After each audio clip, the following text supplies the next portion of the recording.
आज की वीडियो में बताने वाला हूं मैं आपको कि आप अपनी प्रॉपर्टी को 5 गुना, 6 गुना, 7 गुना, 8 गुना कैसे करें, अपने पैसे को 10 गुना तक कैसे करें, ये बताने वाला हूं। वीडियो को ध्यान से देखिएगा, बड़ा इंपॉर्टेंट रहेगा आपके लिए। Thank you very much. चलिए सबसे पहले बात कर लेते हैं हम अपनी जो मासिक इनकम है, मंथली जो सैलरी हमारे पास आ रही है, उसमें से यदि हमें एक छोटी सी अमाउंट निकालनी है, हमारे पास नहीं इतना बजट है, एक छोटी सी अमाउंट निकालना चाहते हैं, तो पीपीएफ अपने पास बेस्ट ऑप्शन है। पीपीएफ में सबसे पहला है, पीपीएफ में अपना जो है कंट्रीब्यूशन जो आप करना चाहते हैं, जितना 500 रुपये, 1000 रुपये, जैसे आपकी इच्छा करें, 2000 रुपये, 5, मतलब जैसी आपकी इनकम है वैसा आप पीपीएफ में, यदि छोटी इन्वेस्टमेंट आपके पास करना चाहते हैं, मंथली बहुत बड़ी बचत आप नहीं कर पा रहे हैं। सेकंड, अपने पास उसके बाद एसएसवाई है, सुकन्या समृद्धि योजना। इसमें हम 20 साल के लिए अपने कोई, यदि आपका बेटी है तो उसमें हम उसके लिए एक अच्छी खासी अमाउंट तैयार हो जाती है शादी के लिए। बच्चे के पैदा होने से ही हम इसको स्टार्ट कर दें तो वेल एंड गुड, बहुत अच्छा रहता है, सबसे बेस्ट ऑप्शन होता है। इसमें उसकी शादी के लिए ठीक ठाक अमाउंट हमें मिल जाती है। इसमें भी आप अपना मंथली कंट्रीब्यूशन अपने हिसाब से कर सकते हैं। आपके पास 5000 रुपये हैं, 2000 रुपये हैं, जो भी आप मंथली दे पाएँ वो आप इसमें दे सकते हैं। एक बड़ी अमाउंट इसमें मिल जाती है। इसके बाद हम कर सकते हैं इसमें पोस्ट ऑफिस में जाएं, और ये भारत में बड़ा फेमस है। फेमस कैसे है कि लोग यहाँ पे पोस्ट ऑफिस में विश्वास करते हैं, पोस्ट ऑफिस में विश्वास करते हैं और लोग पोस्ट ऑफिस में पैसा लगाते हैं। तो एक यहाँ पे भी आप जाके पोस्ट ऑफिस में अपना पैसा जमा कर सकते हैं और यहाँ पे 6.60% इंटरेस्ट मिलता है, भारत सरकार गारंटी होती है। तो सबसे बेस्ट ये भी होता है, जो छोटी बचत यदि हम कर पा रहे हैं। डिपेंड सब कुछ करेगा, मैंने जैसे बताया कि मासिक आपके पास क्या बचत कर पाएंगे, इसके ऊपर बहुत कुछ डिपेंड करेगा। यदि हम इसके बाद कर लेते हैं, इसके बाद पोस्ट ऑफिस के बाद तो हम कोई एफडी करवा लें, बैंक में जाके एफडी करवा सकते हैं। एफडी में हमें एटीसी के अंतर्गत तो बेनिफिट मिलता है सारा का सारा। और इसके सिवा एक फ़ायदा और होता है यहाँ पे हमें, कि जैसे हमारा कोई दोस्त है, कोई रिश्तेदार है, वो कहता है यार मेरी फला केस में कोई एक्सीडेंट हो गया, कुछ हो गया, हमें जमानत करानी है यार कोर्ट में चल के, तो वो छोटी एफडी होती है। कई बार छोटे छोटे केसों में 20,000 की एफडी लगती है, कहीं 10,000 की एफडी लगती है। तो वो छोटी छोटी एफडियाँ भी हमारे काम आती हैं। कोई हमें कहता है कि यार अपनी गाड़ी हमें वहाँ पे जमात के रूप में अपने पेपर लगा, तो गाड़ी ना लगा के वो हम 10,000 20,000 की एफडी लगा देते हैं। तो एक ये भी ऑप्शन होता है, कोई आपकी प्रॉपर्टी के पेपर मांगे तो ये बहुत अच्छी चीज़ है। आप एफडी भी करा के रखें, यूज़ करें ना करें वो आपकी मर्जी है कहीं पे। तो लेकिन एक एफडी भी अच्छा अपना, 20,000 रुपये इस महीने बचत हुई तो 20,000 की हमने एक एफडी डाल दी किसी भी बैंक में, जहाँ आपका मन करे। हम किसी भी बैंक को यहाँ रिकमेंड नहीं कर रहे हैं।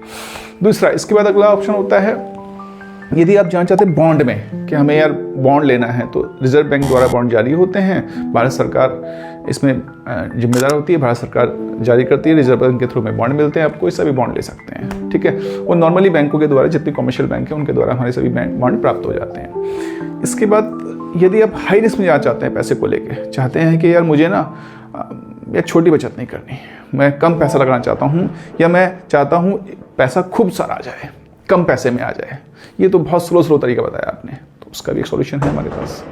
उसका सॉल्यूशन है शेयर मार्केट। आप जहाँ शेयर मार्केट में होता क्या है, आप डायरेक्ट जा सकते हैं शेयर मार्केट में, अपना डीमैट अकाउंट खोलिए और ट्रेडिंग अकाउंट खोलिए और अपना वहाँ पे जाके आप स्टार्ट कर सकते हैं। और इसमें होता क्या है कि इसका भी बड़ा अच्छा इतिहास रहा है भारत में। आपको मैं एक एग्जांपल देना चाहूँगा। अब खैर पहले फर्स्ट ऑफ ऑल मैं बताऊँ कि हाँ, शेयर मार्केट पैसा, आपने डीमैट अकाउंट खोला, ट्रेडिंग अकाउंट खोला, देन उसके बाद आपने पैसा लगा दिया उसमें। अब आपने शेयर परचेस करने स्टार्ट कर दिए, जो मन आपका करे वो शेयर कर सकते हैं। बट सबसे बेस्ट होता है यहाँ पे IPO खरीदना। अच्छी कंपनी के जो लगता है फंडामेंटल स्ट्रॉन्ग कंपनियां हैं उनके IPO खरीदिए, या अगर शेयर की बात करें तो शेयर खरीदिए। शेयर भी उसके खरीदने हैं जो फंडामेंटल स्ट्रॉन्ग कंपनियां हैं।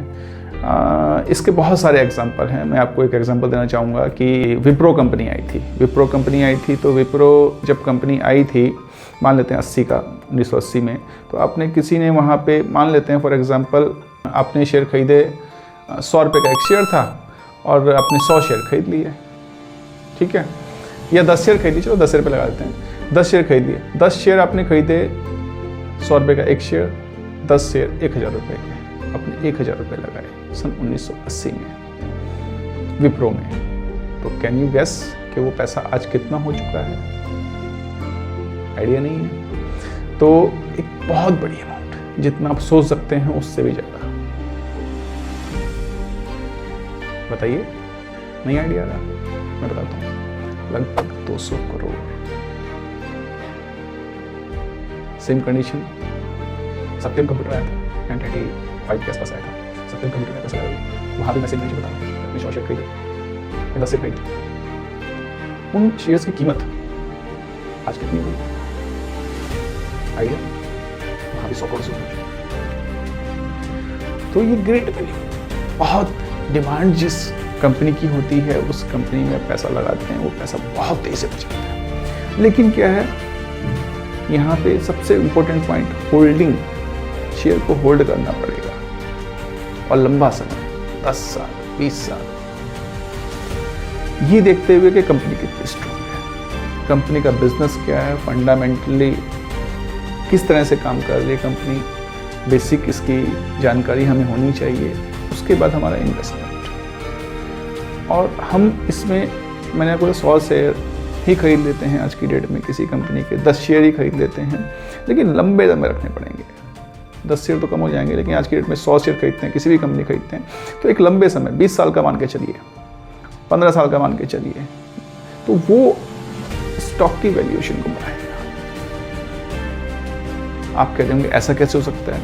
होता है, इसमें बहुत सारे शेयर्स के बदले फिर आपको शेयर्स मिल जाते हैं। अपने 100 शेयर दिए थे, बाद में वहाँ पे बोनस मिल जाता है, 100 शेयर करते 200 शेयर और मिल जाते हैं, तो 300 शेयर हो गए, अगली बार फिर बोनस मिलता है, वो 600 हो जाते हैं। इस तरह से बोनस मिलते रहते हैं, शेयर्स की मात्रा बढ़ती रहती है आपके पास, और उनकी वैल्यूएशन भी हर साल बढ़ जाती है, प्रॉफिट कंपनियाँ कमाती हैं। तो आप एक अच्छी कंपनी चूज़ कर सकते हैं शेयर मार्केट में पैसा, लेकिन रिस्क भी इसमें इतना ही है, अगर आपने गलत कंपनी चूज़ कर ली तो पैसा माइनस, ये भी ध्यान रखना पड़ेगा। ठीक है, तो हमेशा हम प्लस भी जा सकते हैं, माइनस भी। कंपनी के फंडामेंटल पे ध्यान देना पड़ेगा इन्वेस्टमेंट करने से पहले। तो ये एक ऐसा योजना है, ऐसा इन्वेस्टमेंट है जहाँ पे हाई रिस्क है लेकिन हाई गेन है। ठीक है, जितना ज़्यादा रिस्क लेंगे उतना ज़्यादा गेन भी होगा और लॉसेस भी हो सकते हैं, दोनों चीज़ें हैं। ये आपको सोच समझ कर पैसा, क्योंकि हाई रिस्क हाई गेन लगाना होगा। इसके बाद एक योजना आई है SGB योजना होती है, सॉवरेन गोल्ड बॉन्ड होते हैं SGB सॉवरेन गोल्ड बॉन्ड, यानी कि इसमें ये रिजर्व बैंक के द्वारा जारी होते हैं। इसमें आपको बैंकों से गोल्ड, उसमें यूनिट लिखी होती है, 10 ग्राम का है, 20 ग्राम का है, 30 ग्राम का है, फिजिकली नहीं मिलता, इलेक्ट्रॉनिकली मिल रहा है आपको। अब कागज पे दे दिया आपको, हाँ ये आपका 10 ग्राम सोना है, 20 ग्राम सोना है, जो आपका बचत है। अच्छा, वो 24 कैरेट होता है, वो आपने ले लिया। अब आपने ले लिया, उसको आप बेचने में कोई दिक्कत, जब चाहे तब कैश करा सकते हैं बैंक से, जब चाहे तब, with in a day cash हो जाता है। तो एक ये SGB जो है सॉवरेन गोल्ड बॉन्ड योजना सबसे बेस्ट योजना है। आपके पास 5 ग्राम खरीदने की बचत है इस महीने, 5 ग्राम खरीद लिया, 6 महीने बाद 10 ग्राम खरीद लिया, 6 महीने, यहाँ पे कोई डिडक्शन नहीं, कोई मैन्युफैक्चरिंग चार्ज नहीं, ये बेस्ट चीज़ है। अब यदि इसके बाद भी आप चाहते हैं कि यार मैं गोल्ड ये कुछ मिल तो रहा नहीं है मुझे, तो आप गोल्ड ले सकते हैं, प्योर गोल्ड में इन्वेस्टमेंट कर सकते हैं। प्योर गोल्ड में इन्वेस्टमेंट करने का, अगर आप इन्वेस्टमेंट कर रहे हैं, यदि शौक किया तौर पे खरीद रहे हैं कि मुझे पत्नी को गिफ्ट देना है, अंगूठी खरीदनी है, बैंगल्स बनवाने हैं या हार बनवाना है, तो वो एक अलग मैटर है। ठीक है, वहाँ कोई बचत खास होने वाली नहीं है। लेकिन यदि इन्वेस्टमेंट करने की सोच रहे हैं तो आपको प्योर गोल्ड लेना होगा 24 कैरेट, जो बिस्किट्स में से काट के आपको देगा। आप बोलेंगे मुझे 1 तोला चाहिए, 10 ग्राम चाहिए, तो 10 ग्राम ही काट के बिस्किट में से आपको दे देगा, छोटा सा पीस आपको एक मिल जाएगा गोल्ड का। वो भी बहुत नंबर 1 की इन्वेस्टमेंट, जहाँ चाहे वहाँ बेच सकते हैं, जैसे चाहे वैसे बेच सकते हैं, और 1 भी रुपया कटेगा नहीं। कमाल की बात वहाँ पे भी है, आप जो रेट चल रहा होगा मार्केट में, उतने ही रेट में आपका माल बिक जाएगा। किसी तरह का कोई कमीशन नहीं, किसी तरह का कोई कटिंग नहीं, कोई लॉसेस है ही नहीं। जैसे वो ऊपर वाला था, हम SGB में जाते हैं, सॉवरेन गोल्ड योजना में जाते हैं, वहाँ भी सेम चीज़ है, बट फिजिकली आपके हाथ में नहीं है। यहाँ पे फिजिकली आपके हाथ में आ जाता है गोल्ड। तो एक बहुत अच्छी योजना है जिसमें आप पैसा लगा सकते हैं आँख बंद करके। आपके पास 5 ग्राम का पैसा है, इस महीने बचत है, 2-3 महीने की बचत करके अपने 5 ग्राम लगा दो। अब क्या 10 महीने का पैसा आया, 10 महीने का पैसा लगा दो, 10,000 रुपया आया 10,000 लगा दो, 5,000 आया 5,000 लगा दो, 20,000 आया 50,000 आया, 1 लाख आया, जो आया गोल्ड में लगाते जाओ। और यदि आप कहते हैं यार कुछ और बताओ, तो इससे भी बेस्ट है प्रॉपर्टीज़ में पैसा लगाइए। लेकिन यहाँ पे डिपेंड करेगा, प्रॉपर्टीज़ में पैसा लगाने के लिए आपको बड़ी अमाउंट चाहिए, यहाँ छोटी अमाउंट से काम नहीं चलने वाला है।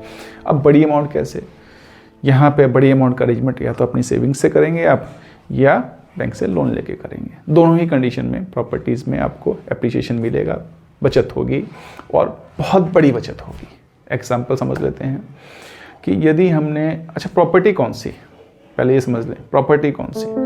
हम प्रॉपर्टी कोई सी भी जिसमें कोई झगड़ा ना हो, सारे कागज पूरे हों उस प्रॉपर्टी के, ठीक है, सबसे लीगल उसकी बिल्कुल ओके हो। ये आप किसी भी एडवोकेट से, जो बैंक के एडवोकेट्स होते हैं, वहाँ से आप पता लगवा सकते हैं। यदि उनके लीगल पूरे हैं तो बेफिक्र होकर आप वहाँ पे उस प्रॉपर्टी में पैसा लगा सकते हैं। गांव में बहुत सारी प्रॉपर्टीज़ बिकती हैं, उसमें पैसा लगा सकते हैं। खेत बिकते हैं, उनमें पैसा लगा सकते हैं, वहाँ भी। अच्छा, एक ही चीज़ ऐसी है जो लगातार फिक्स है वो, लेकिन पॉपुलेशन बढ़ रही है, ज़मीन नहीं बढ़ेगी। ज़मीन तो भारत की बाउंड्रीज हैं, उससे बाहर हम जाएंगे ही नहीं। इधर समुद्र है, इधर समुद्र है, ठीक है, उधर चीन है, इधर पाकिस्तान है, कहीं जा नहीं पाएंगे। तो एक बाउंड्रीज फिक्स हैं, ज़मीन बढ़ेगी, लेकिन पॉपुलेशन बढ़ती जा रही है।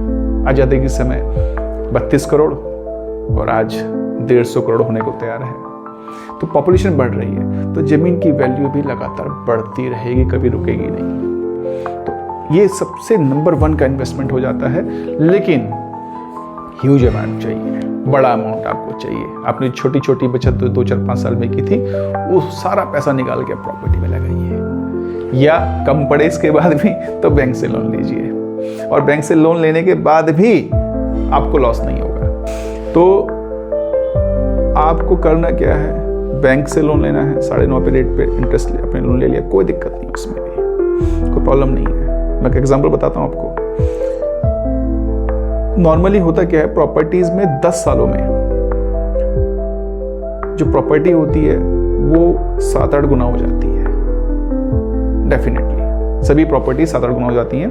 तो इसलिए, और इसमें भी प्रॉपर्टीज में भी कौन सी प्रॉपर्टी में आए, यदि आपके पास पैसे कम हैं, लोन की कैपेसिटी कम है, तो आप 15-20 लाख से स्टार्ट कर सकते हैं। यदि आपके पास कैपेसिटी ज़्यादा है, लोन कैपेसिटी ज़्यादा है, तो आप 50 लाख, 60 लाख, 1 करोड़ की प्रॉपर्टी भी खरीद सकते हैं। इसमें जब आप लोन लें तो एक काम और करें, सिर्फ जो कि लोन मिलता है सिर्फ रेजिडेंस के लिए। तो जब रेजिडेंस की बात आती है तो प्रॉपर्टीज आपको लेनी है केवल अथॉरिटी की प्रॉपर्टी। दिल्ली में रह रहे हैं डीडीए की, गाजियाबाद में रह रहे हैं जीडीए की, फरीदाबाद में रह रहे हैं हुडा वालों की, मुरादाबाद में रह रहे हैं एमडीए की, लखनऊ में रह रहे हैं एलडीए की। यानी अथॉरिटी की प्रॉपर्टी ही खरीदनी है। अथॉरिटी की प्रॉपर्टी के 26 मीटर का प्लॉट भी आता है, 40 का भी आता है, 60 का भी आता है, 72 का भी आता है, ठीक है। इसके बाद 100 का भी आता है, 120 का भी आता है, 125, 135 का भी आता है, 162 का भी आता है, 200 का भी आता है, 350 का भी आता है, 500 का भी आता है, इससे ऊपर भी आते हैं। तो जैसी आपकी कैपेसिटी है, जैसी आपकी लोन कैपेसिटी है, जो इन्वेस्टमेंट आपने अब तक किया था वो सब लेके आप यहाँ पे प्रॉपर्टी में इन्वेस्टमेंट कर सकते हैं। और ये प्रॉपर्टी आपको 10 साल में 8 गुना पैसा करेगी, लिख कर ले लो। इसलिए आपको करना क्या है, पहले छोटी छोटी बचत करनी है, जैसा मैंने ऊपर बताया। उन योजनाओं से जो भी पैसा आएगा 2, 4, 5 साल में, वो इकट्ठा करना है और उसके बाद बैंक से लोन लेके प्रॉपर्टी में इन्वेस्टमेंट करना है। ये जो प्रॉपर्टी है अथॉरिटी की प्रॉपर्टी है, ध्यान रखना, ये इन्वेस्टमेंट अथॉरिटी की प्रॉपर्टी में होना चाहिए। कभी डुबाएगी नहीं पैसा, क्योंकि इसमें जो अथॉरिटी होती है वो जिम्मेदार होती है। आपने प्लॉट भी लेके छोड़ दिया तो आप 5 साल 10 साल बाद भी आएंगे तो किसी कब्जा नहीं मिलेगा वहाँ पे जल्दी से, ठीक है। प्राइवेट प्रॉपर्टी में कब्जे हो जाते हैं, अथॉरिटी की प्रॉपर्टी में अथॉरिटी आपकी हेल्प करती है कि देखो मेरे नाम पे लौट। इसमें भी क्या कर सकते हैं, इसमें भी एक और ऑप्शन है। यदि कोई अथॉरिटी नई प्रॉपर्टी निकालती है, मार्केट में लेके आती है अथॉरिटी, तो आप उस वक्त अप्लाई करें। सबसे बेस्ट ऑप्शन, नई प्रॉपर्टी जब भी मार्केट में आती हैं अथॉरिटीज़ निकालती हैं उन प्रॉपर्टी में अप्लाई करें, और अप्लाई करने से उस वक्त आपको काफ़ी डाउन रेट में प्रॉपर्टी मिलती है। आज हम अगर मुरादाबाद की बात करते हैं, चूँकि मैं मुरादाबाद से बिलोंग करता हूँ, यहाँ पे अथॉरिटी का जो रेट है 28,000 के आसपास का रेट है, और मार्केट कीमत 45 से लेके 1 लाख तक की है। तो एग्जाम्पल बहुत सारे हैं देने के लिए, लेकिन आपको करना क्या है, कोशिश करनी है कि आप जब अथॉरिटी इशू करती है प्रॉपर्टी, बिल्कुल नई अलॉटमेंट करती है, वहाँ पे एप्लीकेशन डालें, वहाँ अलॉटमेंट लें अपना। यदि वो नहीं हो पा रहा है, आप ऐसी जगह रह रहे हैं जहाँ पे नहीं ले पा रहे हैं, तो आप उसके बाद अलॉटमेंट हो गया किसी को, बहुत लोग होते हैं रीसेल करते हैं, उनसे खरीदें, लेकिन प्रॉपर्टी अथॉरिटी की लें। यदि आपने इन सब उपाय को अपनाया तो डेफिनेटली मैं श्योर करता हूं आपको आने वाले 20 सालों में काफी कुछ चेंज हो जाएगा, एक बहुत अच्छी बचत आपको मिलेगी। और चूंकि मैं इस बार डिटेल में बात नहीं की है इन्वेस्टमेंट के बारे में, कि वीडियो बहुत लंबा हो जाता है, शॉर्ट में बात करिए, तो नेक्स्ट कभी इन सब टॉपिक को सिंगल 1 बाय 1 हम करेंगे, और 10-15 मिनट का जो वीडियो बनेगा एक ही टॉपिक पे बनेगा। तब आप देखिएगा, आपको बिल्कुल क्लियर फंडा हो जाएगा, आपको सब कुछ समझ में आ जाएगा, मज़ा आ जाएगा, और आप इन्वेस्टमेंट कीजिए। Thank you very much. इसी के साथ नेक्स्ट वीडियो मिलेंगे। आपका गजेंद्र।